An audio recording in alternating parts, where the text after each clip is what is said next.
EV Telugu news channel కు స్వాగతం। తాడిపత్రి పట్టణ సిపిఐ సమితి ఆధ్వర్యంలో బాబు చెప్పిన హామీలు అమలు చేపట్టాలని పట్టణాలలో 3 సెంట్లు ఇంటి స్థలం కేటాయించి ఇంటి నిర్మాణానికి 5 లక్షల రూపాయలు ఇవ్వాలని చెప్పి తహసీల్దార్ గారికి వినతి పత్రం ఇవ్వడం జరిగింది।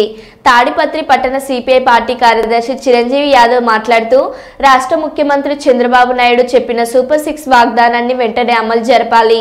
చంద్రబాబు నాయుడు అధికారం రాకమునుపు నేను అధికారంలోకి వస్తే సొంత ఇల్లు లేని వారికి పట్టణాలలో 2 సెంట్లు పల్లెల్లో 3 సెంట్లు ఇంటి స్థలం ఇచ్చి ఇంటి నిర్మాణానికి 4 లక్షల రూపాయలు ఇస్తానని చెప్పిన చంద్రబాబు నాయుడు గారు ఇచ్చిన హామీలు అమలు పరచాలని డిమాండ్ చేస్తున్నాము। పల్లెల్లో పట్టణాలలో సొంత ఇల్లు లేని వారిని అర్హులైన వారిని గుర్తించి వెంటనే పట్టణాలలో 3 సెంట్లు ఇంటి స్థలం ఇచ్చి ఇంటి నిర్మాణానికి 5 లక్షల రూపాయలు ఇవ్వాలి। అలాగే ఇంటి నిర్మాణానికి సరిపడ ఇసుక ఇటుక ఇనుము సిమెంట్ ఉచితంగా ప్రభుత్వమే ఇంటి లబ్ధిదారులకు ఇవ్వాలని భారత కమ్యూనిస్టు పార్టీ సిపిఐ ద్వారా రాష్ట్ర ప్రభుత్వాన్ని డిమాండ్ చేశారు। ఈ కార్యక్రమంలో పట్టణ సహాయ కార్యదర్శులు శ్రీరాములు, రామంజీ, నాగేంద్ర, అబ్రహం నాయక్ పాల్గొన్నారు।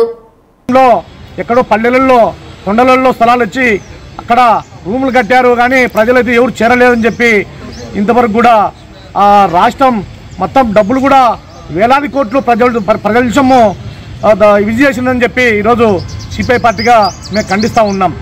కానీ ముఖ్యమంత్రి గారు చెప్పిన ప్రకారం, డిప్యూటీ సీఎం గారు చెప్పిన ప్రకారం గ్రామీణ ప్రాంతాలలో 3 సెంట్లు పట్టణ ప్రాంతాలలో 2 సెంట్లు ఇవ్వాలని చెప్పి మెరుగైన స్థలాలు ఇచ్చి ఇండ్లు కూడా ఏర్పాటు చేయాలని చెప్పి సిపిఐ పార్టీగా డిమాండ్ చేస్తూ ఉన్నాం।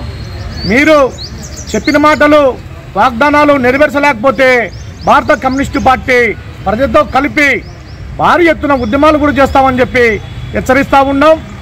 తక్షణమే ఎక్కడైతే గవర్నమెంట్ స్థలాలు ఉన్నాయో ఆ స్థలాలు ఏర్పాటు చేసి వెంటనే ఇల్లు నిర్మాణం చేయాలని చెప్పి ఈరోజు మేము ప్రభుత్వాన్ని డిమాండ్ చేస్తూ ఉన్నాం। లేదంటే కనుక ప్రభుత్వ భూములు ఎక్కడైతే ఉన్నాయో ఇండ్లు లేని వారిని గుంపు చేసి ఆ స్థలాలలో మేమే పంచుతామని చెప్పి భారత కమ్యూనిస్టు పార్టీగా డిమాండ్ చేస్తూ ఉన్నాం।